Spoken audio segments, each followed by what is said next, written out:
December 22nd. The first reading today is from 1 Samuel 1, and it's a story of how Hannah fulfilled her promise to God. Hannah had been childless. She promised God that if she were to have a son, she would dedicate him to the service of the Lord, and that's exactly what she did. Now, the story of Hannah is important for us because she proclaimed in a canticle the goodness of God, how God had raised up the lowly. And we hear many allusions to that canticle in the Gospel, Luke 1, in which Mary proclaims the hymn that's called the Magnificat. Now, this particular hymn is one of three canticles that appear in the early chapters of Luke. This one, Zechariah's, and Simeon's. And it's very possible that these hymns existed as separate entities, and Luke borrowed them to fit into his story. But this hymn especially presents Mary as the exemplar of the Anawim. The Anawim are the poor ones of Yahweh. They're the ones who realize that but for the grace of God, they're not going to make it. And therefore, when Jesus comes into the world, they're most ready to embrace him. The rich people, their hands and arms are already filled with their riches.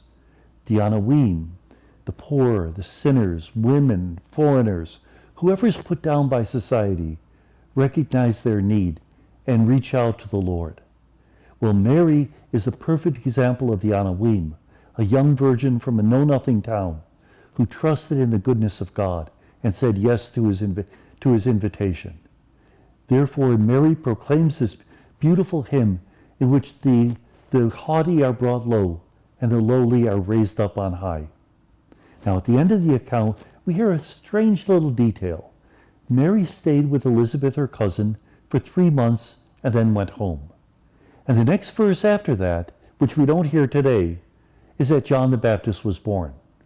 It's almost as if Mary left before the birth of John the Baptist.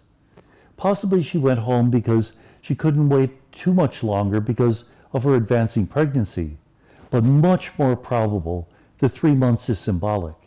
You see, the visitation occurred in a town called Ein Karim, and right across the valley is a town called Abu Ghosh. That's where King David kept the Ark of the Covenant for 3 months before he brought it into Jerusalem. 3 months, just like Mary stayed there 3 months. Remember, during the Annunciation account, I spoke about how Mary's the new Ark of the Covenant, and this is another example of that. She is the vessel which held the richness of God's presence in our midst, her Son Jesus. And may God bless us.